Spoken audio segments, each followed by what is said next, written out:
know what that means. Lyrica's alcoholism. Yeah. That was a good, Good crack. I know. Yeah. I'm so good at it. like you're probably Some not going to ASMR. catch that. Not at all. But we got some ASMR with that. I've never seen the color of it because it's always in the can. It kind of looks like Moscato a little bit. Yeah. No, sparkling wine. Good as ever. Hate it. It's spicy. You like spicy drinks. I do. It's margarita style mango chili is the drink of the day. It is not sponsored. It's my favorite, truly. It should be sponsored. We could. Hi. We've been on hiatus for 2 weeks now. The first week was because I was on vacation. Second week, I got COVID on vacation. So we couldn't be in the same room. We should have just been like... screaming. We could have, but we would have to yell. Pass the mic. I guess we could have done it over Zoom if we really, really wanted to. But we decided that we were going to wait. You could just football it. Catch! It's your turn to talk. Just kidding. So yeah, so that's why we were gone for 2 weeks instead of 1 week because we think my mom got COVID when we were in Branson, got COVID at a grocery store because she was the one that got symptoms first. And then she got sick. So we left on Sunday and then we came back on Thursday. Thursday, she had a massive headache and her throat hurt. So we were thinking it was sinuses for her because she gets sinus headaches and sinus stuff all the time. So we thought it was sinuses. And then Friday, I woke up feeling like I had a sinus infection. And I was like, okay, that's pretty normal. Anyways, whenever I'm on vacation or like when I was living in Lincoln and would come home for like Christmas, I would always get sick. So I was like, okay, it's just travel sickness, whatever. Sunday comes around, I feel still shitty. And my mom texts me. Did I tell you how she texted me? Mm-mm. My mom texted me. She's like, hey, how are you feeling? And I was like, a little better, but my sinus infection still sucks. She's like, well, I can't taste anything. And I was like, oh, great. So I tested. It came back positive immediately, like a strong positive. So I had to work from home Monday through Wednesday. And then I decided to work home Thursday too. So hence why we didn't do the podcast last week. Sorry. But I'm feeling much better. I'm negative now. I tested negative Friday, so much better. We went to the fair. Yes, we did. We went to the fair Friday. Vacation was fun at least. At least I didn't get sick until after. Watch, I'll be next. Well, you are going to a concert. I'll come back. But out of all the places we got sick, it was a fucking grocery store. Yeah. We went to like an adventure park. We went to like Dolly Stampede. We went to like a cruise dinner, stuff like that. And out of all those places with all those people, it was fucking a supermarket that my mom went to. So, but honestly, I should have. It's Branson, duh. Yeah. Of course they were going to go out when COVID. Maybe Denver will be okay, because Denver's is liberal. Yeah. So if somebody's sick, they'll probably not go out. Yeah. But I've gone to so many concerts, and I've never got it other than the concert that was outside. But you'd think it'd be the concert inside, because everything's strapped together, but never on the inside. It was the one time I went to outdoor concert. It was probably the mosh pit, because there were a lot of people touching me. Have you gotten it twice? No, I've only got it once. Once. I thought you had it twice, but I guess you had a scare. Yeah. The second time. And then this was my first time having it, so it hit me really hard. It was first in the face, and then it traveled to my chest. So I hit both avenues of COVID. But I didn't lose my taste. So that was good. I wonder why my mom lost her taste. I guess certain people just lose their taste. Which I looked it up and doctors said with COVID nowadays you shouldn't lose taste. If you lose taste, you most likely have a sinus infection. I was was like, wow. Interesting. But I guess with my mom, she lost taste because I tested positive. And then my brother went down Sunday. He was like in bed all day Sunday, sleeping it off. But he didn't feel that crappy. He was just really, really tired. Mm-hmm. Well, for all the... Oh, and I also hit insomnia. So, like, I hit all the COVID. I was tired, but I was also... I could not fall asleep until, like, 1 or 2 a.m. So, it was a great time. I think my COVID symptom that was worse was the headaches. Like, I had just the most constant raging headache that would not go away. And I was like, Saturday, I had that. Kill me. I had that Saturday where it was headache and sensitive to light. I love COVID. But Woo! honestly, I get sinus headaches all the time when I have a sinus infection, so I thought it was that, but it was a lot more painful. Mm-hmm. But I was so used to them that I was like, no, this is normal. The only time it was really bad was sun. When like, I don't know if I used to say his name, but the guy I'm seeing, when he moved the my curtain on accident and the sun like hit my eyes, I was in like so much pain. Yeah, I literally did that, and he was like, "Oh my god, I'm so sorry," and he fixed it for me.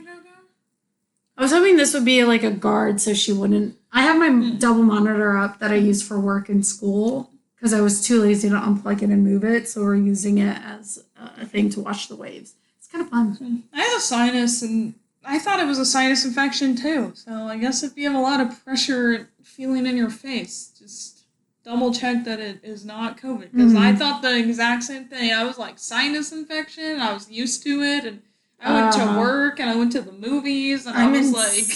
Well, I possibly have a deviated septum, so I get sinus infections all the time. This one did feel different. Mm-hmm. But I just chopped it up being like, well, I usually get viral. So this is probably bacterial. Mm-hmm. And I was like, okay, Monday, if I don't feel better, I'll go into employee health and get medication for it. Thank God I found out Sunday night. Yeah. I'm curious, because they say the boosters and the vaccines doesn't, like, completely protect you. It usually lessens your symptoms. I'm like, I don't know what COVID was like without a booster and the vaccination. The reason why we got hit probably hard, I have 2 reasons, but for you, it might have been a different strand that hit you that wasn't the one that you were boosted for. For me, it's that, and then also I vape. So vaping causes higher symptoms in people, and worsened symptoms. For me, the cough wasn't as bad. It was just a wheezing cough if I slept on my chest.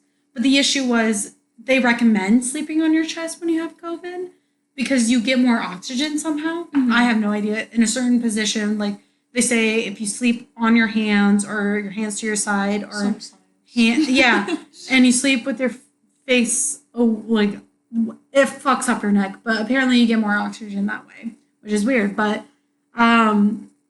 so I was doing that to help me breathe better, and it did help me breathe better. But again, I have a possible deviated septum. When you're laying flat, it's hard to breathe anyways. The 1-2 punch. But it was hilarious because when I slept up, like how I usually sleep with sinus infections, I was so blocked. But immediately when I lay down, I could breathe. And I was like, this is opposite of what congestion should be. Yeah. But, yeah, so it knocked me down, hence why we couldn't record. Sorry. Yeah. Not sorry. But sorry. COVID. But I feel way better now. Obviously, it's been a week past, so much better. Technically 2 weeks. Would that be 2 weeks? Yeah. Yeah, 2 weeks passed, so I feel a lot better. I don't have any lingering symptoms, except still tiredness. But I think that's subsiding. I'm not as tired, but I think that's the only thing. My insomnia went away, thank God, because when my mom had it the second time, she had really bad insomnia for months. This is my mom's 3rd time getting COVID. Oh, Mom. Where does she go? Well, immediately when they let go of the mask mandate, she never wore a mask. Well, we were still kind of wearing masks when we went out to like grocery stores and everything. Where has she been? She's like... well, I think the first 2 were actually from my brothers. Oh, because, yeah, kids would be such a But they didn't display any symptoms. So that's why my mom didn't know until she started getting symptoms. And then I think the first time it was one of my brothers. Second time, I think it was Jeff. And then third time, we still don't know if it was Jeff or my mom. Because it could have been my mom in a grocery store. Or beforehand, Jeff's my stepdad. Before, he was having symptoms on the way there. Like, he was having a massive headache. But then I'm like, well, why would he get symptoms then and then mom like 4 days later and then 5 days later of exposure I get symptoms? Yeah. Which makes sense, but also if my mom and Jeff, they sleep in the same bed, so he would have been exposed previously. So why does she then possibly got COVID 7 days later? So it's like, that's weird. So I'm guessing it's my mom. I'm pretty sure it was my mom. Sorry, Mom, fuck you. No, I'm kidding. No. I remember one time when we're on the way to, sorry, this is just another COVID story. Last year, because we were still kind of unsure about COVID last year, I was still kind of very anxious about it. Because I was vaping and there were stories like if you vape, you'll stop breathing if you get COVID, which is not true now. It just worsens your symptoms.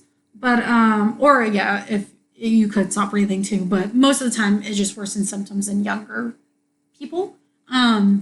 So I remember last year is when they were exposed second time and they didn't tell me and I was hanging out with them and that made me very upset. So I freaked out on my mom. And so this year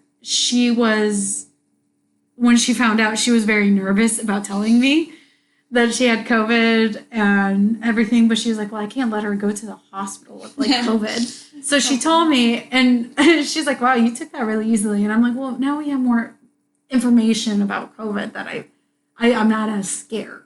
Yeah.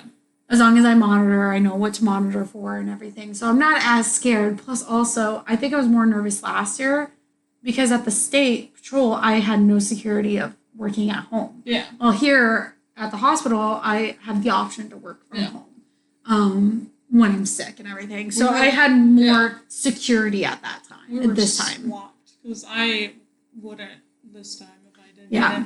Would you be able to with your new position? I think so, but I don't think I'm working from home. Oh yeah, I got a new job, and they haven't heard that because that happened during those days. That I start Monday.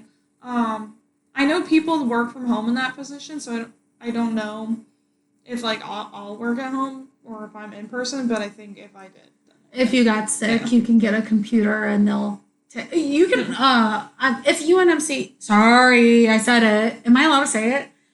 If UNMC, they don't know what you do. If UNMC follows, I'll say mine, Children's Hospital, if they follow each other, we're allowed to ask for a at-home laptop issued by Children's. So I bet if UNMC does it, they'll, instead of you having to use your own laptop. I just use my own laptop. I think I'm gonna have a laptop because I have a soft phone, which means like I don't have a phone. Is it a squishy phone? No, it's a soft phone is a phone that goes directly to your computer, so you don't have like a handheld phone.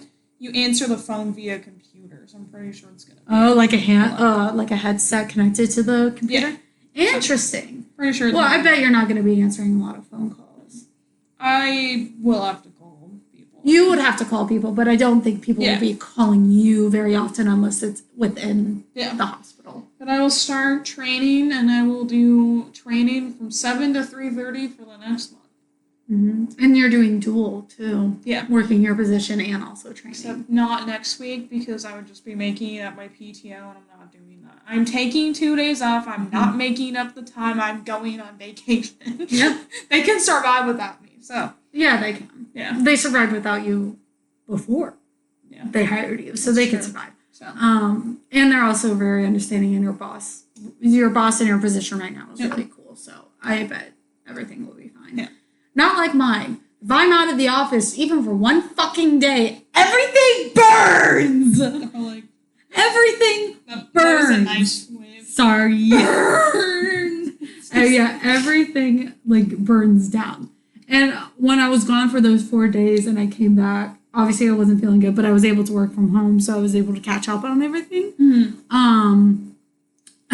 one of my coworkers that I work closely with, she's like, you can't take 4 days off ever again. And I was talking to my mom, and she's thinking about doing a Disney cruise for like 10 days in like 2 years. And I'm like, oh my God, if I'm still in this position, do I warn them now that I'll be out like 10 days? Maybe you won't be, though. That's 2 years. I'm sure you'll have an opening. My plan is, the issue is the building for neuropsychology, but for behavioral health in general, will not be built until like 3 years from now. So, you never know. Maybe a job will pop up, and you go, oh my gosh. I was thinking, amazing. Chelsea, phone, I don't need you. Chelsea, my coworker, switched to EEG tech. And I'm kind of interested in that too. But you have to work in the hospital. And also with children. But they'll be sedated, so we don't have to deal with them. Sedated. Yeah. Or asleep, technically, because a lot of them are sleep EEGs that are done when they're admitted. So you never know. I actually find that really interesting. And she has no like medical education, so I might be able to. We'll see. I don't know. My heart's kind of still set out for neuropsychology, so I'll keep an eye out if there are any openings in the meantime. But I am gonna probably stick with this job for another year, unless it pops up and it's a really good job. But I kind of don't want to go into the psych realm until after I graduate with my master's. Because after I graduate with my master's, bitch is going to have the moolah. So I kind of want to wait until then. Yeah. So I'm ensured I get more money. That's the only reason why I got my master's, was to get more money. Oh my God, I got to pee. I'm going to hold it. But anyways, yes. Sorry. Not sorry. This is episode something. I don't know anymore. Oh, shit. I should have looked it up. Hold on. It's been so long. I don't even know. I'm also going to be starting a certificate in coding. So, to be determined on how the podcast is going to run, because I will be working 2 jobs, technically, and doing school, probably for a month, maybe 2. So we'll see what happens. If we have any updates, we will let you know. Well, but it might have to change, because the week that I'm going to be doing overtime, I'll probably be working until 6:30 to 7. We can always hold off too during that week. But we're still establishing the post date at least. Yeah. It's just the recording and us watching the movie. You might have to watch the movie separately. Yeah. Which sucks, because I like watching the movie with you. Yeah. But we can always move movie to like Sunday night and stuff like that. So it won't change the post date. So for you guys, it won't change anything, but for us, it'll change a little bit. But during that week transition where you're going to be working overtime, we might hold off on that week so you can settle in and then return back and see what feels good. But you can always follow my plan where you do a shit ton of homework during the weekend and then you just kind of do a little bit on the week. Yeah. Well, I have my class with Thursday through Wednesday, so I'm going to have to figure out how that's all going to work. That's what my last class was, and I just did most of it on Saturday, a little on Sunday, a little on Monday, and then clean up on Tuesday. Except the last 2 weeks. The last 2 weeks I've been doing it like all on Monday, Tuesday, and Wednesday before it's due. I don't think my first class is going to be too crazy, though. I looked it up. It is the Intro to Health Information Management, so I'm going to be learning. This is how medical records made. These are the parts of the medical record. This is what you'd find in them. This is the terminology, like very basic stuff. So. Oh, shit! Your card is $15. And we can't put that one up either because we don't have the stream. Hey, come on, down. Shut up, down. Gogo is trying to break our blinds, and we were told if she breaks them again, we will be charged for them. Gogo? One is already broken. We should probably move this somewhere. Move it over so they can't get in. Well, we have the internet router, though, so we'll have to either put that on the floor. Well, we can move it, that way. Move the tree that way. Because we don't have a string to lift the blinds. We have it for the other one, not that one. Well, it's okay. One of our neighbors, their blinds are absolutely obliterated by their cats. But, did you figure out what episode it was? Because I... 15. Episode 15. There we go. This is episode 15. We watched the movie X. Yeah. Because we watched Pearl in episode 14, so we're gonna... Go, Yanni! I'm gonna fucking eat you! Yeah, Get out! We just throw the blinds in. Hey! How do I do that? Yeah, what did you just do? I don't know. Magic! Oh, that's how it goes up. And this is so gross that it covers it. Yeah, there we go. Oh, I did it. It's okay, so this one's a push-up. Is that a push-up too? How did we do that one? That is a push-up. Oh. Because it also doesn't have a string. Interesting. Never mind, we're done. It's fine. No, we've never had blinds like that, where you just take the bottom and you push it up. Interesting. Oh, that glare is going to be so much worse on the TV. A blackout curtain for that one. I really think we should.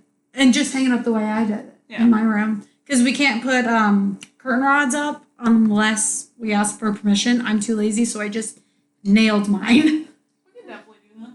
Yeah, and then it will prevent that bitch from going there. She could just go in that one. I'll make watching TV so much nicer. I hope nobody thinks I actually abuse her. I just call her a bitch. Yeah. Because she's a bitch sometimes. We love them, but we just, playfully call them names. I also call Ella a bitch, but I almost cried when she was getting her vaccines. I felt so bad. She loves her and her. I fucking hate Ella. In her heart. I hate Ella. I don't love her. Anyway, she loves her. Shut up! I don't want to care about things. Yeah, so we watched X, which is the sequel of Pearl, but was released first. Mm-hmm. Because they secretly recorded Pearl. I think I said that in the last episode. But, do you want to talk to yourself while I go pee? Or should I pause it? I can give them a rundown on the movie. You run down my pee! So, the movie is about a group of people in the 70s who they stay in this farmer's guest house, and they're going there to shoot a porn. So, it's Mia Goth's character, Maxine, who Mia Goth also played Pearl. She is the main character, and then you have Brittany Snow as one of the other characters who is in the porn. Kid Cudi is in it. He's one of the actors in the porn. Jenna Ortega, who is a just out of film school student who is along with her boyfriend RJ, which I don't know that actor's name, but I know he has not been in a lot of stuff. And then Mia Goth's character's boyfriend, who he's funding the porn. And so they're all going to this farm to secretly shoot this porn at this old farmer's house, and he has a wife there, Pearl, who we met in Pearl in our last podcast episode. But this is in the 70s, so 61 years have passed since the events of Pearl, and they're very old, very worn down, kind of yeah.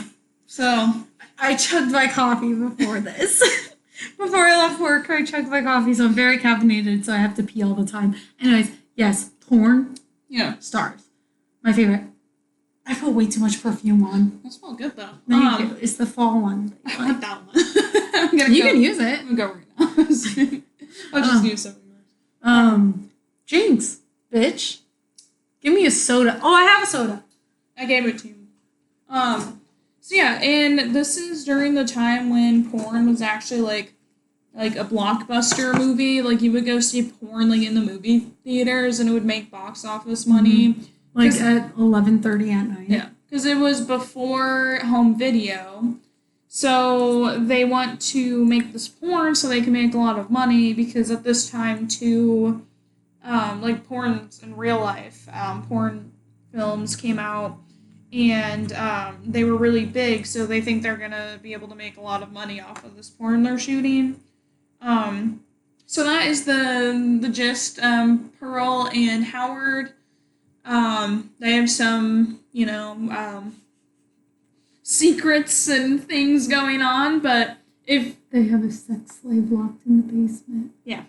But if you've watched Pearl before you watch this movie, you kind of know there's going to be something already wrong with Pearl. But I watched X first because it came out, like, film-wise first. Mm-hmm. And, like, you watch the entire movie if you, like, didn't see Pearl first. And you're like, what is happening? Like, I know this is a slasher. There's old people. Mm-hmm. What is going to happen? Mm-hmm. So, that's the main gist, spoiler-free gist. No, I technically spoiled a little bit with the sex slave. Yeah. Yeah, well, Plus that. that's a huge spoiler. Yeah. I have a little bit of a gripe with Pearl and X. Mm-hmm. Pearl doesn't explain really the sex motive that much, but I guess Pearl is just pent up horny. I guess, but there wasn't a whole, like, there was touches of it, not a whole lot of it. So I wish I had a little bit more of that besides fucking the scarecrow. Mm-hmm. And, like, the projector showing her, like, a porn. Yeah. And everything. I wish there was a little bit more, because to me, honestly, it felt like two different stories. Mm-hmm. Like they were sisters, not, like, the same person. I'm guessing she was always kind of horny and sexually driven, and so, like, throughout her life, she kind of had those, like, pent-up, horn dog tendencies. Yeah. And then she finally, like, released them with the scarecrow and having an affair with, like, the projectionist, and so I'm guessing that was kind of her start. Having sex with, or trying to have sex with him with the dad downstairs. Yeah. And I think the sex slaves probably came in once Howard was no longer able to get it up. Yeah, because they're old, and which I thought men can get it up like their entire life. They just can't produce sperm. Guessing it's more difficult just because he has a heart issue. I think it's because of the heart issue. Yeah, he stopped doing it because of the heart. Yeah, so he should have died having sex. That would have been a great scene. That was which is actually the theme kind of that the movie is talking about, is aging and aging's relation to sexuality, and how as you get older you're expected not to be sexual anymore, and it's like, you know, like weird to be like, oh, you're getting older, you shouldn't be having sex anymore. But Pearl, she's like, I don't have sex still, and so and Eminem too did it first. He was saying, I'll be in the nursing home jacking off a jerkin. I'm surprised I remember that line. That's funny, yeah. I think Eminem did it first here, not X. I think it's especially true for women, because, like, you know, men, as they get older, there's always the joke of, like the pervy older man who's like, ooh, my nurse is so hot. Yeah. But, like, women, it's usually... I think it's the biological, like, differences in the body, because men can get it up and have sperm for a longer time when aging, while women typically go through menopause, which kind of stops their sexual urges. But some women, like, that doesn't affect them during menopause. Some women, they become asexual because of it. And also it's the natural of, like, drying out too. You know what I was thinking about is women with menopause who still like to have sex. MILF Manor. MILF Manor. That's true. Well, I don't think they're that old. Menopause happens, like, in their 60s. It usually happens... late 50s. Late 50s, early 60s. Some of the... Sometimes later. Women in MILF Manor were, like, pushing, like, late 50s. Wow. And they're like, I did not realize they were that old. Sex with young men. Which is... Well, maybe they haven't hit menopause yet. Yeah. Because menopause, I've heard it can range from late 50s to, like, 70s, depending on the woman and their, like, cycle and everything, like, their natural body and everything. But yeah, there's some women, I think, that go through menopause and that doesn't affect them at all. So, AKA Pearl. Yeah, that's definitely Pearl. How the hell she ain't dry? She is like 90 years old and she ain't dry. She is not, but Pearl, she just wants to... Wait, how old was she in the first movie? She... 20s? I don't think they say, but I guess. Like early 20s. Early 20s. We'll say, like, 25. We'll hit 25. And that was in what year? 1918. 1918. She's 25. Oh, math. I need my calculator. So so this was set in 1985. No, that's Maxine. This was set in 19. It's like 1970. This is my alarm. 9. It's like some like late 70s and early. 70. We'll go 79. God, that's my calendar. I know they said it was 61 years since Pearl. So 61 years. Yeah. So she's 25. 61 years. She is pushing 90. She's 86 years old. How the hell she ain't drier than the fucking Sahara down there? That's true. Yeah, so... When do women typically go through menopause? Also, I have the Barbie movie stuff. Yeah, we saw the Barbie movie last night. Well, I saw it for the second time. She saw it for the first time because she couldn't go because of COVID. Yeah. But when menopause... I would like to cover the Barbie movie when it comes out on like renting. Oh shit! It's earlier, 45 to 55. Mm-hmm. Usually lasts about 7 years, but can last as long as 14. Jesus. Depends on lifestyle factors such as smoking, age it begins, and race and ethnicity. Ethnicity has an effect.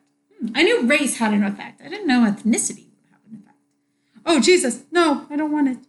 What are the 3 stages? Perimenopause, menopause, and postmenopause. So I think postmenopause is when, like, typically, the horniness ends. So maybe she's just in perimenopause. Because, yeah, it's based off of the atrophy of the ovaries, which declines production of hormones such as estrogen and progesterone. Hence why you can't have a period, you can't get pregnant, unless very rarely, because some women do go through menopause and do become pregnant, which is actually not healthy at all. Yeah. No offense to the little older ladies out there. It's not healthy for a baby. You have higher risk of schizophrenia, stillbirth, and birth defects. It is true. Yeah, that's what I've always heard is same with men. Older you get, the harder it is also to keep the baby, but also the baby will have more issues. Birth defects, issues. Same with men, because actually a lot of the theories of birth defects come from paternal side, because when they're older. Because when there's an older man, the thing is, eggs are not like sperm. Eggs, we shed them. We get rid of them. Mm-hmm. Sperm, yeah, you can get rid of them but they recycle sometimes. Like, a sperm can stay there for years. Mm-hmm. And if that fucker holds on to an egg, it could lead to higher rates of schizophrenia, birth defects, issues. So, yeah. And then same with marijuana use can also affect sperm count. Did not know that. I found that in my research. Not that I was researching sperm count and marijuana effects, but I was doing schizophrenia and it brought up sperm count. So like, what's this?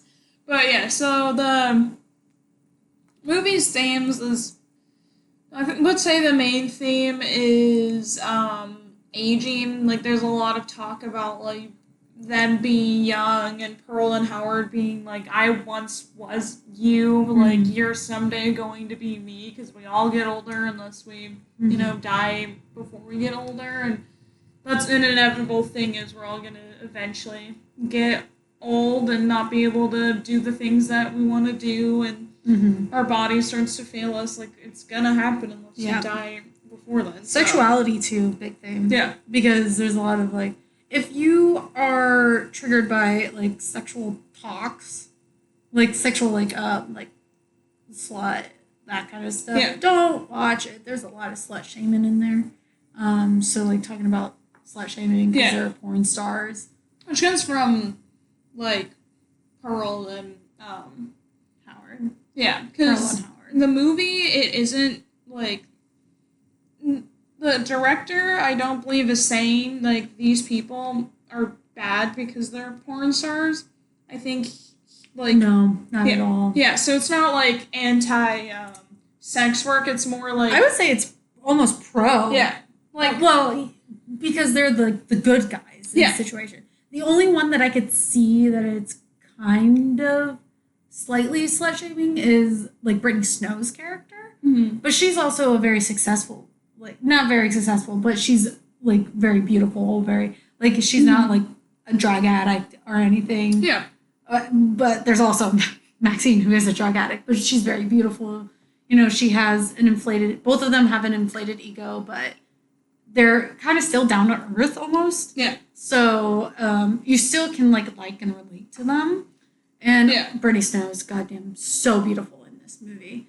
I fucking love Brittany Snow. She makes me quiver. I really like her. But like I would say she's the only one that's she's kind of like the bimbo and the annoying one. Yeah. But still like one of the best characters is like the male guy porn star. Yeah. He is the sweetest fucking guy. When he died, I got angry. Yeah, which I think is the point of the movie is like the characters have flaws, but they're not like the typical slasher like victims who are like so annoying and off-putting or just blah characters that don't have any characteristics. They're just there to die. These characters, like, you get to know them, even though not a whole lot, but you get a sense of who they are, and also most of them are pretty likable, or at least, like, oh, like, they seem like a normal person. Yeah. So. And Brittany Snow's character, I forgot her name, but Brittany Snow's character, like, yeah, she's a bimbo, she's kind of annoying, but you can see that she's also a good person, because when she saw Pearl next to the pond, she, like, gave her blanket, she was like, let's get out of here. I have a grandma who has dementia, or she gets confused sometimes, so I can help you. Yeah. So you could see that she's a good, genuine, good person. I think she just puts on like an act when she's around other porn stars. Yeah. So, and everything. And she said she wanted to be like a nurse. Like she thought about that. Not that says like, you know, she's a good person. Because you can be an off person. And be a nurse, yeah. But it's kind of like showing that she's interested in caring about people. Yeah. Like she has some kind of natural care for people, even though she is a porn star. But also, you can also genuinely see that these characters also enjoy being porn stars. Yeah. Which is, again, why I think it's pro-porn. Or pro-sex work in any way. Because it's kind of like The Menu, where it's not poking fun or making fun of sex work and being like, oh, I fucking hate sex work, and like making it a negative thing. But it's like showing that there are people who genuinely like this line of work, which they should be allowed to if that's what they really love to do. They're not forced into it. They chose to do it. So like it's showing like the positive sides of sex work. I'm always pro sex work. As long as you're not forced into it. Yeah. I'm very pro sex work. So, you know, if even prostitution, like fuck it. Like as long as you're being smart, like AKA when I say be smart, it's using protection, getting checkups if you're not, just like in normal, like in porn situation. I always find this ironic. Sorry, I'm gonna go on a little tangent. I always find it ironic how porn is okay, but prostitution is not. It's the same thing. You are being paid to have sex. Yeah. One is just recorded and one is not. Yeah. So I don't get it. It's confusing. But, you know, as long as you're willing, you're smart about it. I think, and if it's regulated by not by the government, but if it's regulated and making sure these women are safe, or men who want to go into sex work are safe, you know. They're not being like preyed upon. It's like a good, healthy environment, which I think we see in this film. Like they're having fun shooting this. They're joking around. They're having like a good time, and like you know they all are friends too. Like they enjoy dinner together, and Brittany Snow sings a song and dating. Yeah. Like they're dating. Like the two main porn stars, Brittany Snow's character and Kid Cudi. Kid Cudi's character are seeing each other. Maybe not dating, but like casually seeing each other, and then Maxine and the manager, I would say the manager, are dating and everything. And also, I do want to also say, it has a very, again, towards pro sex work, it also has a very awesome understanding about relationships in sex work. Yeah. Because I know so many people, so many men, who who are like, I will never date a stripper. I will never date a stripper. And I'm like, why? They're not doing anything. Yeah. Like, technically they're doing something sexual because they're taking off their clothes and getting money for it. But, like, they're not.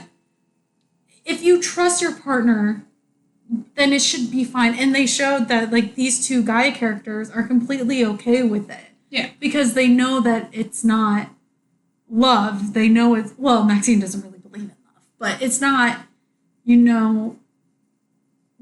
doing it for work. They're not doing it because they really, really like the other person or they're going to leave their partner for the other person. Yeah. There are higher chances of, being in sex work and your partner leaving you. There are higher chances of that because of physical connections might overpower what you think is emotional for men and women, not just women, but men and women. So there are a higher chance of possibly your partner leaving you, but not stripping. Yeah. Stripping, you won't leave a fool because they give you a lot of, well, I might leave a fool if somebody's giving me a shit ton of money. No. So I really like that aspect where they showed, like, you can have a healthy relationship. Well, maybe not completely healthy. I think the relationships are iffy, but you can have a relationship and still do sex work and still be fine and secured in that relationship. Yeah, because, like, when they're talking, so Maxine is the other, like, porn star, and so she is a boyfriend, but she sleeps with Kid Cudi's character for the porn, and that's Brittany Snow's character's, like, she said that's her boyfriend sometimes, so maybe, like, on and off, casual. Like, I think casual. Yeah. They're casually seeing each other. So they're like, I don't see anything wrong with it. Like, the manager guy was like, well, as long as it's in front of the camera and not happening, like, behind my back or something. Yeah, like it's work. As long as it's work. Because you can have a relationship and separate work. I can go to my hospital job and separate it from my relationship. Just like somebody who's having sex with somebody can disconnect that from their actual love life. Some people might not be able to, but that's because they're maybe not mature enough to separate it just yet. That's why I encourage sex work after the age of 21 because, an 18-year-old, it's legal for them to become porn stars, but, they're not at the emotional capacity. Well, they could do it at 18, but maybe don't go into a relationship because you might not be able to be mature enough to be able to disconnect work in your love life. You might intertwine them. Yeah. Because I know at 18, I wasn't even doing sex work and I still intertwined. Yeah. Which I emotional and physical love. We see with the film, like, they're like, I think they're like freshly out of like film school. It's Jenna Ortega's character.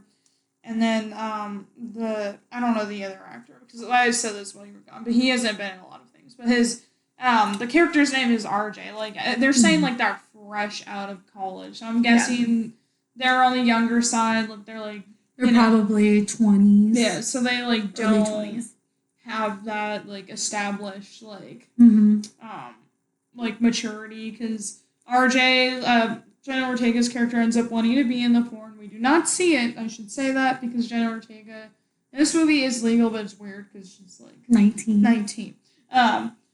But he's like not okay with it, and she's like, "Oh, I want to be in it," and he has like a breakdown about it because he was like, "No, you can't." But he was playing it off as, "No, you can't because this is my movie. I make the decisions here."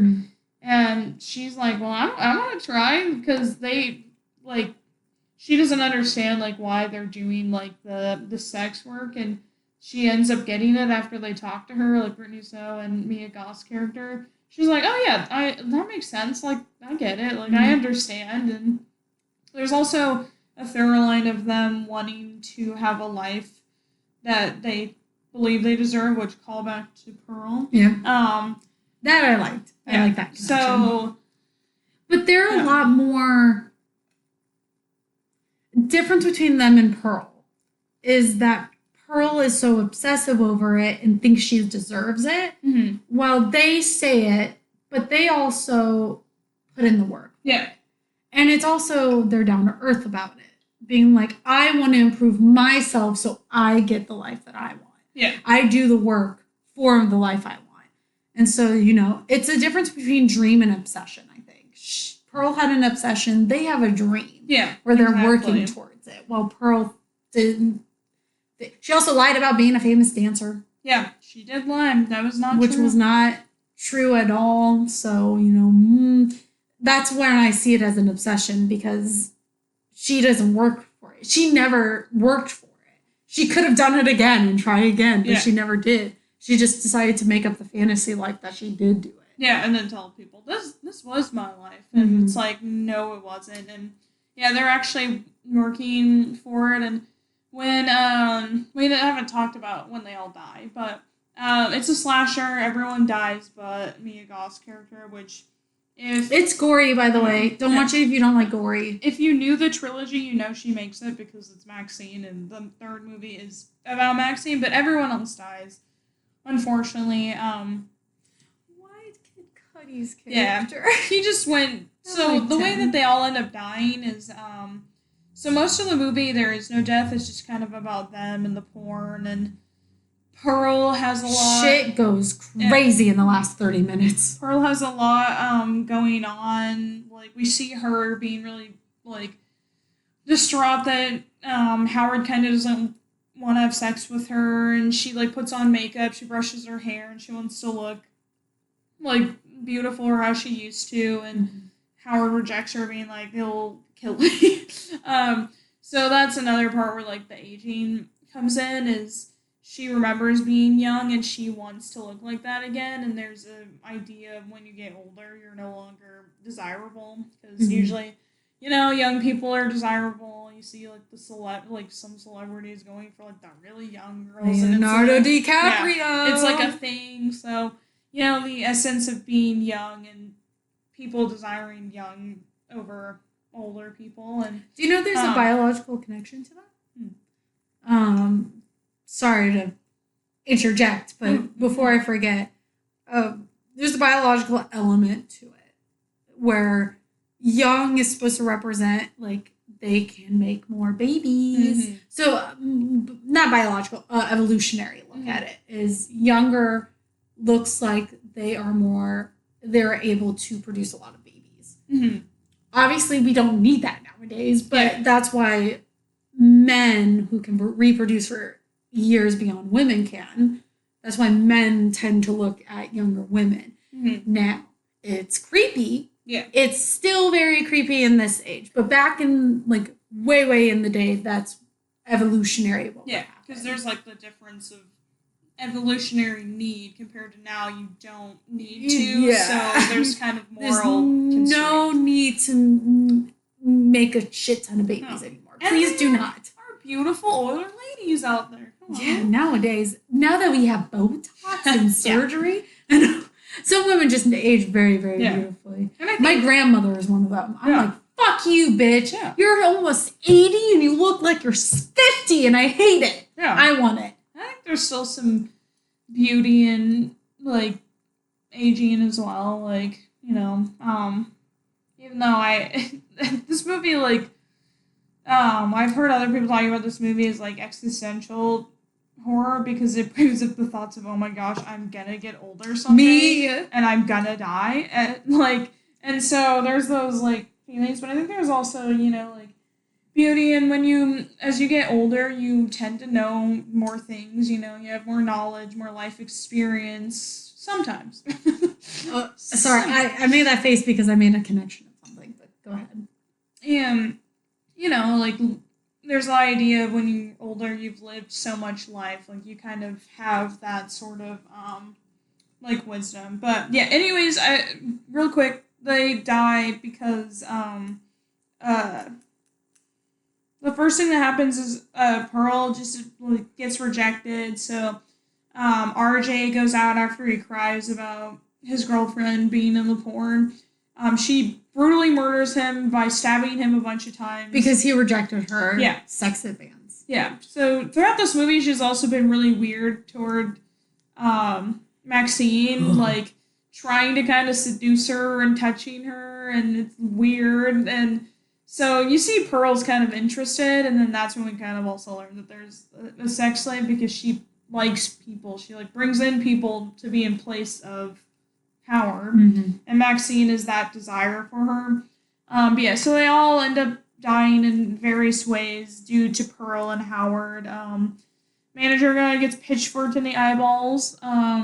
Brittany Snow gets eaten by an alligator. Nice. Kid Cudi gets shot, which is by Howard, not by Pearl. Really sad, and like he said a comment earlier too, where he's like, "I had enough farmers shooting at me when he was in Vietnam, and then he died." Oh my god, I didn't even make that connection. Poor guy. Yeah. And then Jenna Ortega gets fucking blown away by a shotgun because Howard originally got like kidnapped her to give to Pearl, and she's like, I don't want her, I want Maxine. And so she gets locked in the cellar, and that's when she finds the sex slave, and she runs out of the house, and Howard just blows her away.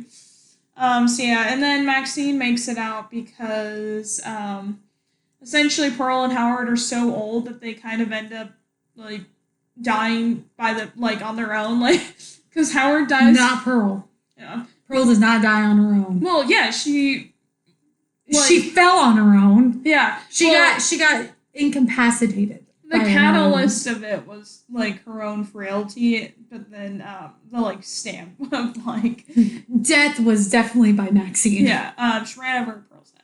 But Howard died by heart attack because Pearl and him end up having sex. And but he didn't die from the sex though. Yeah, it was trying to pull in Jenna Ortega after they shot her, but I'm guessing his heart was already his heart was kind of already weak. Yeah. And then she like inhaled deeply, right? And then it scared him, and then scared him to death. He literally died from fear. Yeah. So they end up dying, and Maxine makes it out, and Maxine will be about her in LA making a name for herself. Where the horror comes in, don't know yet. Trailer shows nothing. I'm excited. Date not released yet. We'll make a podcast episode when it comes out. We'll bring our notebooks in. We'll write down shit in the movie theater. Yeah. Or write down notes. But the thing that I was thinking of that made a connection is about the age and how some people were like having existential crisis about like aging and dying one day. I made the connection that it's interesting that people are having existential crisis about aging and dying when in reality all the young people died before the old people did. Yeah. So I'm like, well, it's like a what is that called? Not a hypocrite, but it's like you're seeing both sides. Like you can still die young. Yeah. Even by natural causes, you can still die young. So it's kind of showing like it doesn't matter your age, you can die. Yeah. Whether it's by the hands of another or you could have a heart attack when you're 25 or something, depending on your heart. Yeah. So get your hearts checked if you have heart disease in your family. That's the Even when you're young, get your heart checked. Just like women get their boobies checked, even if they're young. Just check everything. Yeah. Yeah, that's the general gist. I don't think we have to like go through the movie really because the movie is fairly simple, like plot wise, like what happens. But I think where the movie is rich is in the themes and how the movie portrays the themes. So there's a lot going on in this movie thematically wise, but the plot is kind of straightforward and easy to follow. Like there's no like big twist other than maybe the sex slave. It's like, wow, I didn't know there was gonna be a sex slave there. Yeah. But other than that, it's kind of they show up, they're shooting the porn, you see Pearl being kind of weird, and then they all die and Maxine makes it. But I like the themes, which is why I really like this movie, because I think there's a lot going on in the way of like the aging, because especially with the choice of Mia Goth playing Pearl and also playing Maxine, they're essentially like a mirror of each other, because it is the same actress, even though Pearl and Maxine are different characters. And Pearl doesn't look like Mia Goth at all. Yeah, because she's so like... They put a lot of prosthetics on so you wouldn't know. But thematically, it's like, oh, Pearl was Maxine. Someday Maxine might also look like Pearl. Like they both have the same thing going on. Like Pearl at one point, she thought she was going to be a star, and Maxine, her thing is that she's special and she's got the X factor, and so you see kind of the similarities, even though Maxine is more like, I would say Maxine is more of a go-getter and becoming special. She's like, they're gonna know my name, like I'm going to be in this porn, like I think the beginning where they work, they're also strippers because it's called like Burlesque Bayou or something like that. Like she's working towards what she wants, where like we talked about, Pearl kind of settles for what she has, and so I think it's very interesting to see the dichotomy. And Pearl also kind of blames people for not having the life she wanted. Like Brittany Snow was like, you can't blame me because you didn't have the life you wanted. It's like Pearl maybe could have tried harder to have the life she wanted, but she didn't want to put out the work. She wanted to hand it to her. Where Brittany Snow, she's like, I'm working towards something. Like, I have this dream to have this, like, house and, and a pool. And she's actually doing the things that she thinks is going to get her there. So Pearl tends to blame, where they're more like, I'm going to do this. Like, this is my dream. It's a goal. Yeah, it's a goal, yeah. It's an actual goal rather than a fantasy. Also, while you were talking, I also have another tick for pro sex work, is the X factor is a porn star. Like, the X factor that makes her, like, boom, different than all the rest, involves her sex work. Yeah. That's another tick. This is a good movie for... I wonder how well it was taken for those who are, like, actual sex workers. And if it, like... That would be interesting. Empowered them or not. Yeah. Or, like... Or it just said... They just point at it and go, this is what we need. Yeah. This is what we need more representation of. Because... Sorry, I'm going to go on another rant about sex work. I just don't I don't understand why it's so looked down upon. People have sex all the time. I don't get money when I have sex. I mean, it seems easy. Yeah. Well, it's probably not easy because you have to get wet, but like on demand. Yeah. Which isn't always the easiest to do. But I guess there's lube out there. Yeah. But I just don't understand. How are those ice cubes? We drink's a little warm, but it's all good. Oops. No, I get it, but I think it also goes back to, like, there's the idea, at least in America, that, you can be too sexual, but then you can be not sexual enough, and there's, like... Call back to the Barbie Yeah, movie. you can never be the middle ground. Like, you can never just, like, be a woman that has sex. You have to be, like... Or if you're too sexual, then you're... No. The only thing that I could see that would be the quote-unquote perfect is a virgin who knows about sex. Who knows how to do it. Like, you can't win. But you also can't watch porn. Yeah. What is it? Yeah, because women were like, men can watch porn, but it's weird if we do. There's that undertone of like, men can watch porn, but it's a weird thing when women can watch porn. We're sluts if we want to have a hoe phase, but men, it's like, yeah, good job, dude. Like, you sleep with a bunch of women. That's really cool. Like, you're ladies, man. Yeah. But us, it's like, you know what? Actually, I don't know if my stepdad actually believes this. He might have been making a joke, but he once said, again, might be a joke, don't know for sure. He can have dry humor sometimes.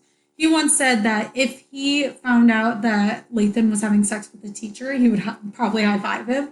But if he found out that a male teacher was having sex with me, he would probably beat him up or shoot him. And I'm like, wait, hold on, what? What's the difference, though? It's still bad. Yeah.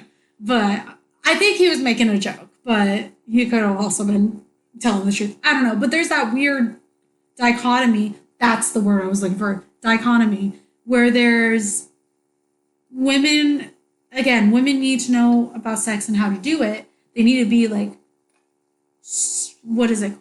Promiscuous, but not promiscuous. So what do you want from us? Yeah, exactly. Yeah, when you hear a guy has a high sex count, okay. Yeah. But when a woman has a high sex count, she's a slut. No. She's a slut, and she likes it. Yeah, which I think is kind of like Brittany Snow's demeanor. Even though she doesn't like call herself that, she enjoys what she does, and she's like, yeah, like, this is what I do. Maxine. Yeah, and they're like, they don't feel guilt or they don't feel bad about what they're doing. They just feel like, oh, this is my job. I like what I'm doing. And also the movie is kind of very, like, sex positive because they're like, this also ties into age. Like, it all kind of ties together. It's like, someday we're going to be too old to have sex. So might as well have sex now while we can, and we can... And get paid for it. Yeah, really enjoy it. So why not? And so... I think it is very good about being like, they can have sex and, be paid for it, and it's fine. Like, they do And it. guys can have a favorite porn star, but also look down on porn stars. I'm like, you can't have both. Yeah. You have to hate all porn stars, or you have to be okay with porn. Yeah. And sex workers and porn stars. You have to be okay with it if you have a favorite. That's not how that works. Exactly. And yeah, I totally said that. I was also thinking, one way that this movie is kind of different as well is, there's the stereotype of, in horror movies, if you have sex, you die, which they do have sex and they die, but the movie is not punishing them for having sex, where, like, in other horror movies, they kind of are, like, oh, the dumb blonde and the jock, they're having sex, so therefore they die because they're dumb. Also, the blonde didn't die first. Yeah. Dumb blonde didn't die first. Yeah, so Technically, it was a weak little man. Yeah, so this movie, they die because they're, like, promiscuous, but it's because Pearl and Howard, or, like, Pearl is the kind of the main driving factor. They die because she's also horny. So it's not like because they're like having sex, they're bad people. It's more she wants that, and so when she gets rejected, she takes it out on them instead. So they don't die because they're porn stars. They die because she wants what they have and sees that they are able to enjoy. Like, she's like so awful to Maxine. Because she's jealous. Yeah, that's what I was thinking is, she, like, says really awful things to Maxine, but I think it's because she wants that, and she wishes that that's what she has now, but she doesn't. So she's like, you're a whore, and I know what you do, and you're a slut. But then if you look at, like, Pearl, like, in her movie, she had an affair while Howard was gone. She fucked a scarecrow. Yeah, so, like, she doesn't really have any room to, like, be judging. And she has she's a sex slave, so she has no, like... reason to be and I would judging. say that's worse. Yeah. That's definitely worse than sex work, because sex work isn't bad. Yeah, so it's like, you see Pearl wanting these things, and she goes about it the wrong way. They want to have sex, and have fun, and they get paid for it, and they're kind of, like, they're not seen as the bad guys, where Pearl, she's the bad guy. Like, sex slaves is horrible. She kills them. It's horrible. It's like... She's the bad people. Side of sex. Yeah. Well, they're the positive side. They're the bad. Like, when you watch them die, I was genuinely sad. I was like, I was grossed out. I had to cover my eyes for a good amount of them. Good amount of the kills. Well, 2 of the kills with the manager dude and then RJ. I had to close my eyes. Yeah, RJ is the worst one. Yeah. Well, for me, the worst one was the eye thing, because I have such a big thing with eyes. I closed my and oh my god, sorry, funny story while we were watching. There was like, okay, eye stuff happening. Close your eyes. So I closed my eyes. She's like, okay, it's good. I opened my eyes. And she's like, I think nothing else is going to happen. I was like, okay, cool. Watching. The scene comes back on and is pulling it out. And I went, Lyrica! Yeah. It's not done! I forgot because I thought I remembered his eyes getting pulled out, but I thought it was like in sequence. So like it all happened at once. Yeah. So I wasn't... It was the biggest shock I've had. I wasn't expecting it when they cut to another scene and they came back and his eyes were out of his head. I was like, oh, that oops. Which I'll have to like someday when we watch Smile, they do a similar thing where you don't think you're gonna see something gruesome. Even though Smile doesn't have like the most gruesome things, it will like randomly flash to like this awful like thing, and I'm like, I'm gonna have to remember that and be like, I'm fine as long as it's not neck or throat. Neck or throat. That's the same thing. Neck and eyes. Yeah. If it's anything else, I can probably be okay. Like it'll hurt and I won't like it and I might go, but it won't. It's eyes and neck that always get to me, or in between fingers and toes, or stepping on nails. Yeah, that one I didn't like at all. The only nail stepping thing I like is Home Alone because it's funny. But him stepping on a nail was not funny. Oh no, that was not a funny bit. He also stepped on a nail, and that made my foot hurt so bad. My neck was hurting, my eyes were hurting, everything was hurting. Yeah. I didn't watch the initial, like, neck stuff, but I saw the rest because it was kind of dark, so you couldn't really see completely what was going on. But, like, afterwards, my neck was so sore. Pearl basically stabs RJ, so much in the neck that he gets decapitated. Like, like, his head's not attached because he ain't got no neck anymore. Like, well, like, when it's, like, to the part where she's laying down on top of him doing it, that I was able to do because of how dark it is. So if somebody who has a neck thing like me, it's not as bad. I think the initial where you can see the light on it, don't like it. But, like, the actual laying down part wasn't too bad for me. It didn't make my neck hurt, but my neck's going to hurt when it comes to that kind of stuff. So I'm a physical empath, by the way. Lyrica's emotional, I'm physical. Yeah. We balance each other. Me too. Where if I see somebody get hurt physically, I hurt too. Yeah. But emotionally, I'm not an empath. I'm empathetic, but I'm not an empath. I don't want to be labeled an empath, though. You'd be labeled an empath. That's fine. Okay, well, that's a fake empath. That's a manipulative empath. No, I just have such a bad connotation with the phrase. No, yours is an actual empath. Like an actual, like, you actually... Lyrica cries when people die that she does not know. Oh, yeah. Like, she feels the phantom pain of, like... like somebody's neck. Or, like, somebody breaks her arm. She sees it, where, meanwhile, I, like, will put myself in the headspace of, like, traumatic things, and then I, like, live it like it's me, and then it makes me cry. Like, I remember there was, it was the basketball player, Kobe Bryant. I was, like, distraught because I kept thinking about his wife, how she lost her husband and one of her daughters at the same time. It was just like, bam. But I remember being in high school, I think there were these bombings in Paris, and there was, like, news footage of it. I literally didn't go to school the next day because I was up all night thinking about it and was distraught. My mom was like, why can't you sleep? And I was like, I just can't stop thinking about this right now. Yeah. I think it's better, though, if it's in, well, not better, but I think I tend to be like that more with, like, things that happen, like, at the time. Because, like, when I'm watching the true crime show I'm watching now, since so much time has passed, it's less, like, I'm there. But if it's, like, a news story of something that just happened, my brain is, like... Yeah. That makes sense. Like, in the moment, Yeah. No, that makes sense. Because it's also... You're also exposed to secondhand trauma, too. Because you put yourself in that headspace, and it's happening in time. It's, like, secondhand trauma. Yeah. Even though it hasn't happened to you, but imagining what it could happen. Like, in the next day, you never know if a bombing will happen. And so you're kind of also having a little bit of anxiety to add it into it. Being like, I don't know. So, or also the realization that you could go or never. So, it could be multiple things going into play that affect you.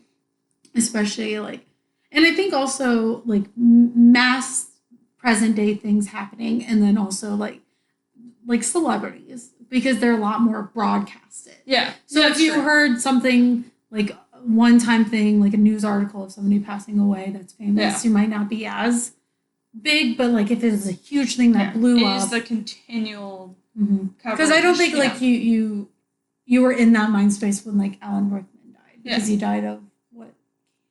Yeah. He died of cancer. And so you probably weren't as, like, not heartbroken, but as empathetic as like Kobe Bryant, because Kobe Bryant was a huge thing. Maybe it's just like accidents and mass things that I think happen. it's definitely that, because it's out of nowhere. Yeah, or like suicide stuff gets me too, because I just think of like how like the person was feeling. But yeah, like natural causes, unless it's like my family members, it's a little less like I feel it, unless it's like something really sad. Like if I see a story that's like their mom died on like somebody's birthday or something, and I would be like, yeah. I don't know what really gets me empathetic about those things. I think if it's somebody that I know, I'm empathetic. If it's somebody that I don't know at all, I'm very sympathetic. I feel bad for them, but I'm not empathetic because I don't personally know them. And in my head,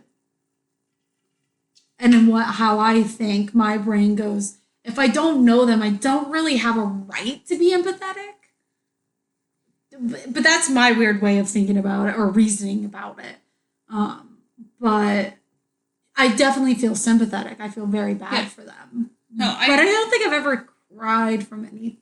I honestly don't think I've ever cried about. I think the only one that I truly cried about was learning about 9/11 as a kid, because we were babies when 9/11 happened. Yeah. And so, not really babies, but like we're small when 9/11 happened. So reactively learning about it. Sorry, not reactive. Post learning about it, like that made me truly sad, because I heard like 911 calls and stuff like that, and people calling like voicemails and leaving voicemails on people's phones, like saying goodbye. Like that got me. Yeah. So I think also like big like mass things would get me. Like I felt bad. I felt really bad, like empathetically bad about like the Ariana Grande bombings and stuff like that. Yeah, speaking on that, mass shootings also get me. There is a line where like I try not to cross, where I'm like, if something bad happens and it's like not anybody I know, there can be people that like they're so empathetic that they make it like about how sad they are of like what happened, which is like not like your place. They're very good about being like, I feel bad. Yeah. But I'm not like gonna reach out and be like, this is so sad. This is such or post something. This is such a sad time. I keep it to myself. Like I think the only time I would see you posting is like posting like, I'm so sorry to the family. I'm so sorry for your loss. Something like that along those lines. Yeah, I think, but you wouldn't be like, this is such a sad day. Like, because you don't know them.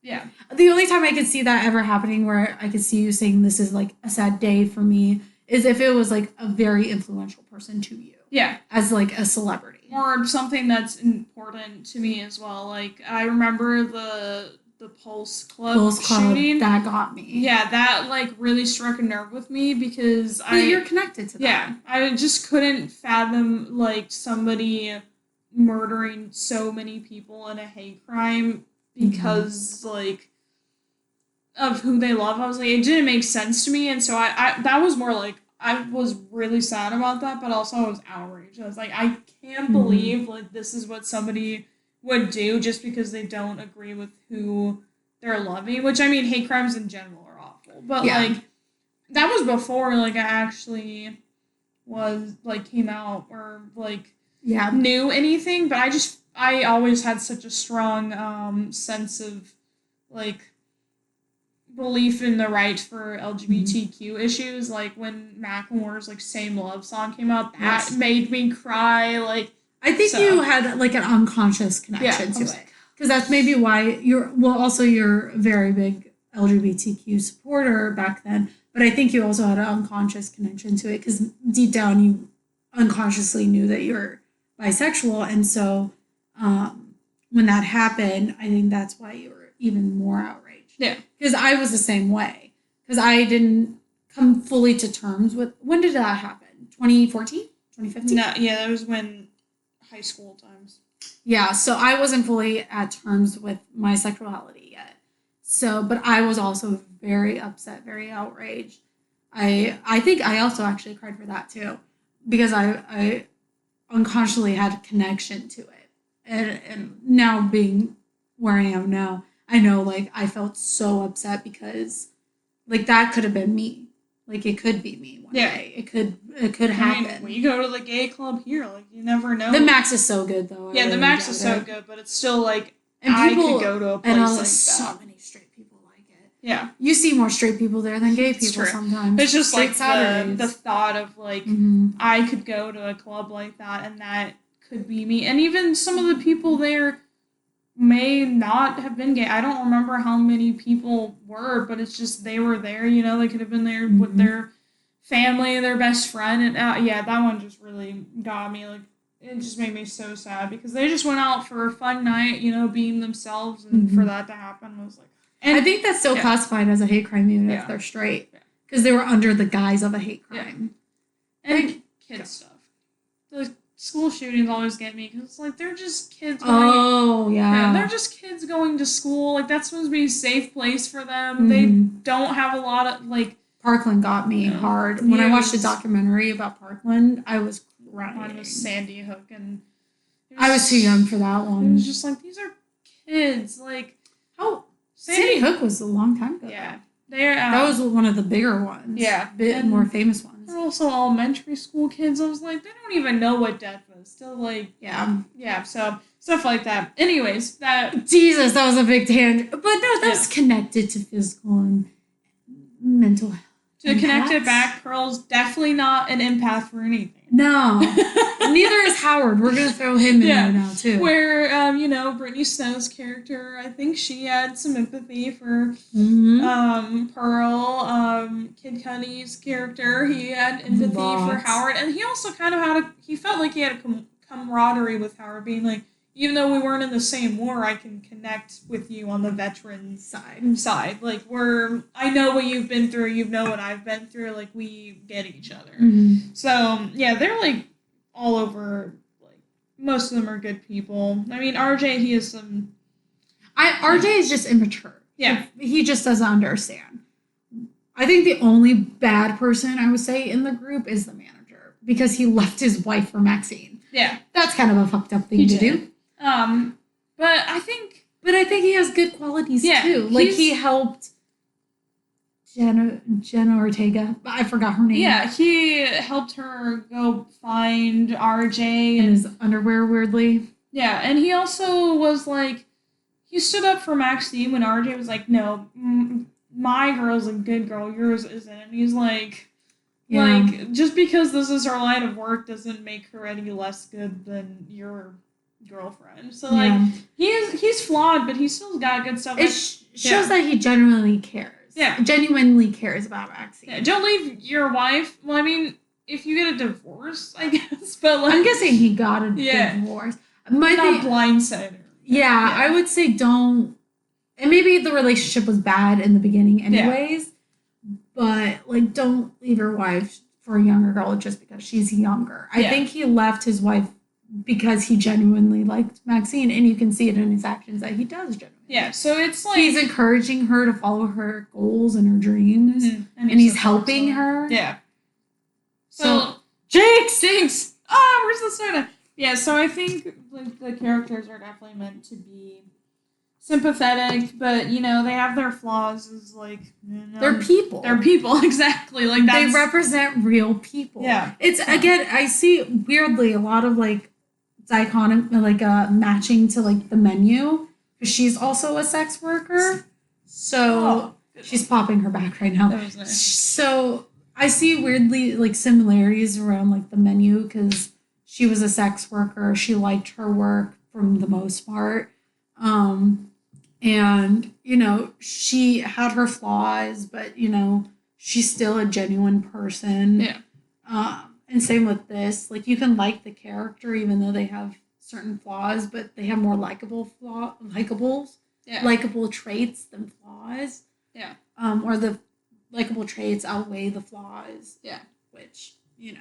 Go watch our menu episode because nobody has, and that makes me sad. It's such a good movie. It's so good. Go watch it if you hear this one. Please. The last thing that I wanted to talk about before we, and this is your favorite scene, the old people sex. Which, like... I hate it. It's funny, though, because I think the movie is trying to state, like, just because they're old, like, they can still have sex even though they're not doing things sexually, you know, like, keeping a sex slave and all that. But I think the movie is trying to also make you question, why is it weird if they have sex, but it's not weird that the young porn stars have sex? For me, it's not old people having sex. I just don't like watching it because I'm so close to my grandparents. And I don't want to imagine them having sex. Ever. That's a personal thing for me. It's not because they're old people. Old people have sex all they want. Hey, you got it, do it, have fun. I just don't want to witness it because I'm a visual person. And so I imagine my grandparents, and I don't want that in my head. Yeah, which is understandable. Like, if there's a character named Heather, don't want to see a sex scene with her in it. Yeah. Because then that will remind me of my mother. A connection. Yeah, I think the movie, though, for, like, other people, there is, again, the, like, people are like, oh my god, you can't have sex if you're an old person. It's like, they can still have sex. Like, it's a normal, well, it may not be, like, the most normal, but it shouldn't be weird that they do so. I think why people are weirded out is not because of their age. It's because they murdered a lot of people and now they're having sex. That's weird. Yeah, that is a weird thing. She's still horny after killing people. Yeah. That's weird. I think the thing, though, is just trying to show, like, they are not great people, but I think it is trying to kind of make a statement of, like, so the porn sex scenes, they're a bit, like, more, you know, pretty. They're pretty light, like, Yeah. lighting and sounds And nice. that would be the thing that somebody would watch, and, like, be like, oh, like, that's normal. But when the old people have sex, it's like, ew, old people. I think it's also just uncomfortable for some people because they know Maxine is in the room. Yeah. And I was like, is he going to pull out halfway and, like, shoot her or try to shoot her? That would be so weird. My thing is, it's so interesting because I think about myself and I get uncomfortable with sex scenes. Not because I'm like, oh, they're bad. Like, I just feel weird. And that's, like... I think also... Do you feel weird when watching it by yourself? Because we watched it together, and I feel like you're very uncomfortable for that. I still feel a little uncomfortable, even though, like, you know, some of my K-dramas are the ones with, like, the most kissing. They'll be a little bit more, like, scandalous. But I'm still, like... like... Because it's such an intimate thing for you. But I also think it's because, for me, like, I'm still in the mindset of sex is hidden and quiet, people talk. Like, that's kind of how I always viewed it. Like, nobody can, like, know that thing. Nobody can talk about that thing. So, like, I still have leftover, like things like that. Can I tell you, this is not a sexual thing. I fucking love watching sex scenes with people that are not, like, family. Fucking love it. Because most of the time people get uncomfortable when watching sex scenes on TV or movies with other people. I relish in that awkwardness with people. I think it's the funniest thing. Oh my god, I love it. Like, during the sex scenes with you, I just look over at you and you're just, like, uncomfortable, and I'm like, I love it. I, like, don't know what to do. But, like, I hope one day that I'll be like, you know, it's just a sex scene, like, unless I'm You'll turn into me. Unless it's with my family, then I'm still, like... Yeah, it's always weird with your family. No, it's not as weird with, like, Cal, because we're just so close that... But, like, my mom is a bit... Like, but not me?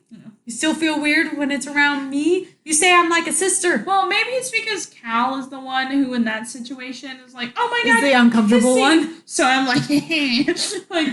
So you turn into me when you're with her. Yeah, I think that's kind of. And then because I'm not uncomfortable, you have to be the one who's uncomfortable. Yeah. I also don't think I help because I always, like, make comments or I always go, whoa. Like, I make uncomfortable comments. I'd be like, damn, I want that. Yeah, so. I'll have what she's having. Also, it is awkward with, like, moaning for me. I think moaning is where it, like, gets me. And obviously, because they're acting as porn stars, they're overacting with the moaning. Yeah. So, or like when Brittany Snow's character was, like, showing that she can act moan, that made me uncomfortable with you. I was like, okay, this is weird because sex isn't happening. Yeah. I felt more uncomfortable than the sex scene. I was like, I need you to penetrate for this to happen. Because I feel very uncomfortable. I think that was also kind of a funny moment because she's showing, like, I can put on a show.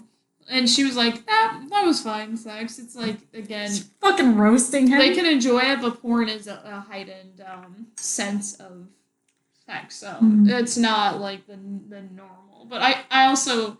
Her just being like... It was like, that's a lot of women right there. Yeah. Like, just faking Maybe it. not to that extent, because that's for her porn. But, like, to some degree, that is women. But, real quick, you want to know my favorite... quote from the movie? Yeah. My favorite quote from the movie is, "I'll give you a ride." And then she starts riding him. Yeah. Yes! It's such, like... the porn is written in such a porn fashion, but it has, like, the best, like, innuendos that they, like, just lead into. So good. Yeah, I love it. I wish porn was like that nowadays. I wouldn't even watch it because I need a release. Oh. I would watch it because I would find it so funny. I'm here for the plot. Yeah, when it had really like plots, and because it was the time of plots, you know, and you hear the pizza man, the pool boy, like pool boy, like those were the things, and this is the 70s, so like it has a plot. Like they have a whole script written out. There's scenes that are like. They're farmer's daughters, and he broke down on the side of the road. Yeah, it's like a whole production, but it is interesting.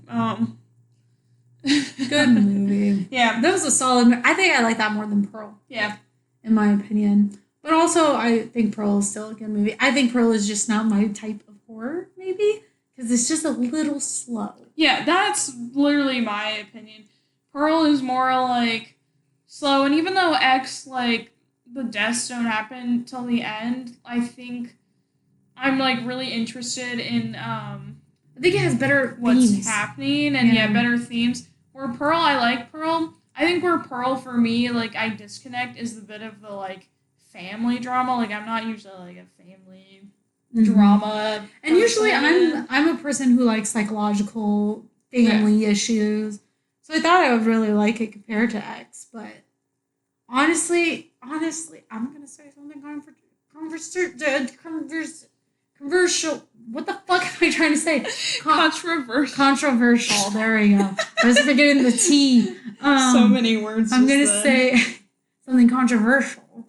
Is I honestly think you can watch X without ever watching Pearl. I don't think you need Pearl. I think that was I think they shouldn't have made it. Honestly. I think that was the point. Is it's a standalone.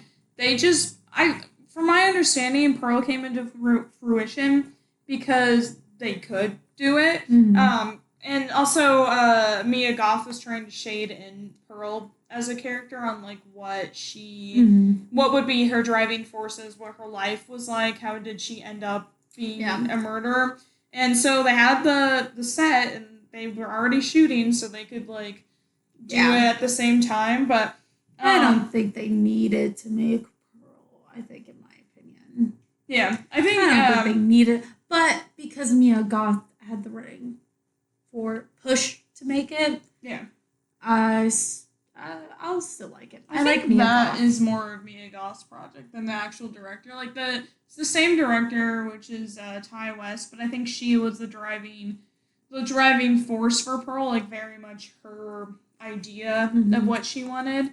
But I am interested to see how Maxine turns out, and I'm like I can accept Pearl even though it's not my favorite and it's not needed.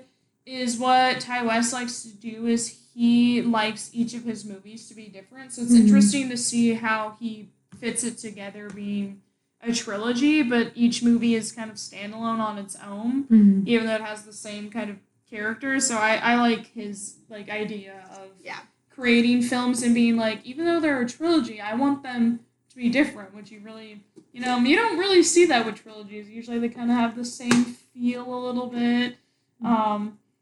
And so I think it's interesting to see that kind of work. Like, what can I do differently? We'll have Technicolor Pearl in the 1918s. Then we'll have X in the 1970s, and it's more grainy. And It's also supposed to emulate a lot of stuff the Texas Chainsaw did. Like, that was kind of the viewpoint on how things should look, like that kind of look, and how other 70s movies are kind of grainy, you know? So, I'm curious to see... monotone colors, like brownish, like filter to it. Yeah. And Maxine, from what I can tell just from the beginning, it does look very 80s, like the quality. Like, it's so distinct, and I think that's what I really like about how he created the movies. And we'll see Maxine when it inevitably comes out. It still doesn't have a release date, so who knows? It just says no release date, and it has no official trailer. It's just a sign. That says Maxine. Yeah. 2, 3 X's. Yeah. So I wonder if it's going to be, like, even more, like, showy. That's what I'm guessing, because she goes to LA to be a star. I could see her getting, you know, she becomes maybe a famous porn star, and we're seeing her life. Because also LA in, like, the 80s, I could see, like, that being the avenue she goes down. I wonder, can we theorize real quick before we end it, what kind of horror do you think it's going to be? I don't know. I'm guessing it's going to lean maybe the cult route as my guess, because one thing we didn't talk about is there is a what is the name? Evangelist. Evangelist. There is an evangelist on the TV that we see throughout the movie that ends up being ends up being Maxine's dad, which also shades in her character a little bit. She used to be like a preacher's daughter, so like I made a joke about that. I went, she's a porn star, she's gonna turn into a preacher's daughter after this, and they were going, and I was like, because it's the idea, you know, somebody shutting down your sexuality so much that you want to then push it so far that to release. She's to the opposite side. Yeah. So I'm thinking, because he's looking for her, I'm guessing his religion maybe is kind of cultish because she left and now they're looking for her, and so maybe they end up finding her. I don't know, because 80s were like a big cult time, right? Wasn't it Charles Manson 80s? Or he was 80s, or was he 70s? Charles Manson. Because that was a What were you just... I forgot the C in Charles. I was like, what are you... Charles Manson. Oh, he was born in the 30s. He died in 2017. What was his cult? Oh, in the late 60s. Oh, late 60s. Okay, so maybe not... But maybe it'll be Charles Manson-esque. Yeah. Where it's like a cult killing people. Or maybe it's like Jamestown or something like that. Yeah. Like, that was like the big era of like cults and everything. That could be one. Yeah. I was thinking like sex work, like a horror with pimps. Yeah. Maybe she gets into, like, she's forced into a pimp life, and maybe it's more realistic horror. Because we got psychological, we got slasher, and I was like, well, another branch is like realistic horror. Yeah. So maybe that, or maybe there's a fucking monster. Maybe it's gonna be a monster horror. We don't know.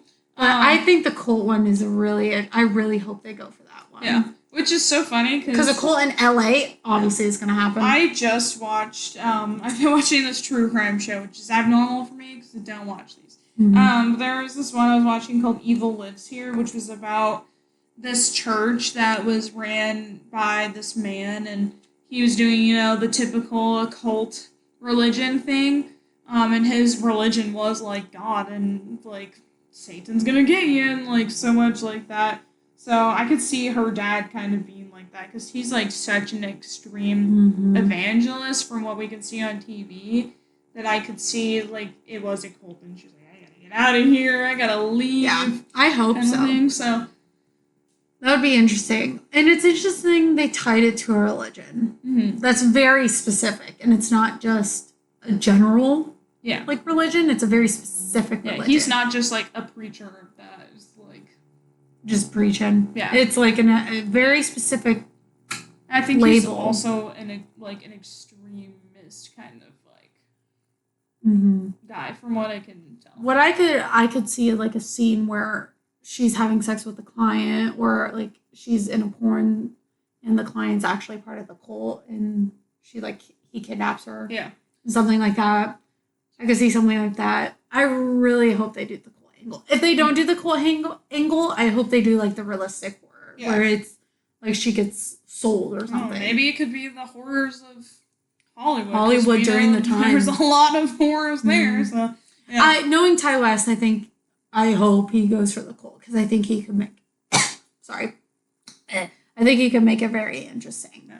And I bet if he does do that, he's gonna probably replicate like Jamestown or Charles Manson. I could really see Charles Manson angle. And I can see him being a very from his filmmaking, he's very methodical about the things he shows. He doesn't just show things for here's an extra thing. It connects to something eventually. So there's no way he connects this unless it's only to shade her background being but it also ends with him when she leaves. That's when we see that's the daughter. So I'm it feels like there's something. They're tying it in. Yeah. So we'll see. I wish there was a release date, but there still isn't. So no clue. But once it does and we see it in the theater, we'll do a video right after. Yeah. We'll see it on a Tuesday and we'll record Wednesday. Yes. I'll bring in my notepad. I'll do it. I'll bring in my small one because the big one's kind of hard to hide. I've done it before. Yeah, so perfect. Yeah. But what would you rate it? Oh, and no. Are we doing ratings? We did ratings. Let's do rating. I would give it a solid 9. Yeah. Not perfect, but I like 9. I would give it a 9 too.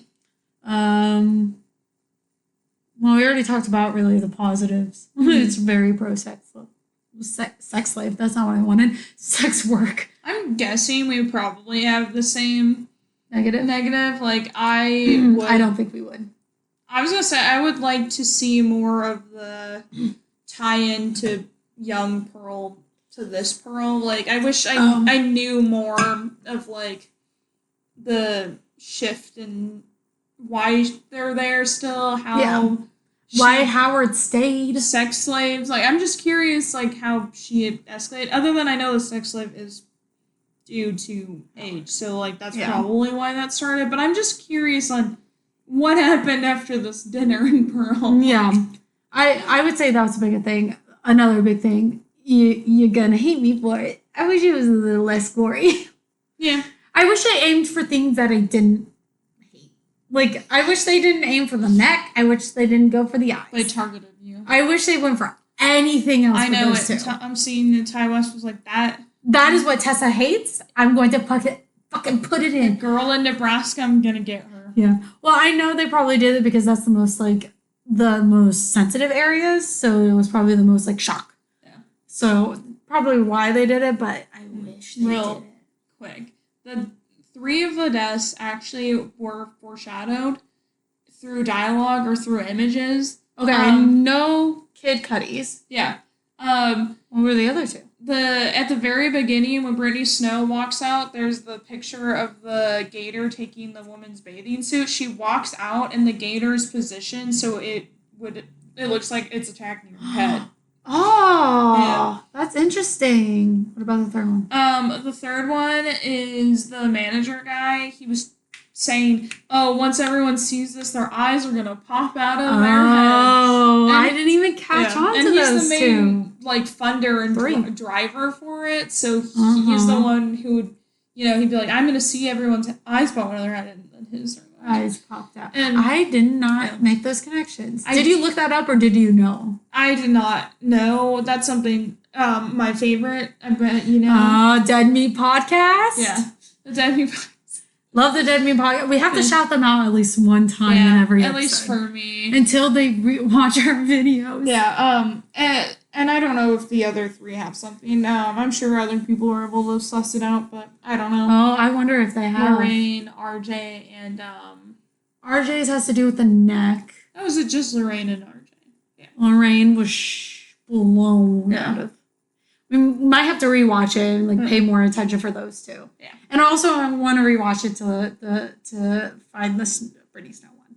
because I don't really remember that scene. Yeah. But it's foreshadowing, obviously, so we might need to rewatch it and see if we can find. It's like now a hide and seek game. Yeah, exactly. Where is it? Yeah, that would be my negative. Don't aim for my sensitive areas, please. Please. But yeah, the pearl thing would be Excuse much me. better. Yeah. Come back for episode 16 next week. I don't know what we're going to do, but we'll look at our list. Something. Do you want to do Smile? Sure. I actually have been thinking about the movie recently. Yeah, we can watch Smile. Please just tell me when I need to look away. Okay, we'll do. You want to do your sign off and I'll give my update? No, you have to do the sign off first. Oh yeah, I forgot. Don't be an Edward. Go watch Friends, the TV show, not your actual friends. Please do not do that. Or your actual friends. No. No, don't do that. And Friends update. I am on episode 11 of season 7. So I am Look at you go. making progress, and I have been laughing in the mornings. And I watched the Christmas Armadillo episode, and I was very happy. I like Christmas Armadillo. Me too. So You should be a Christmas Armadillo for Halloween. Oh, yep, that's my new.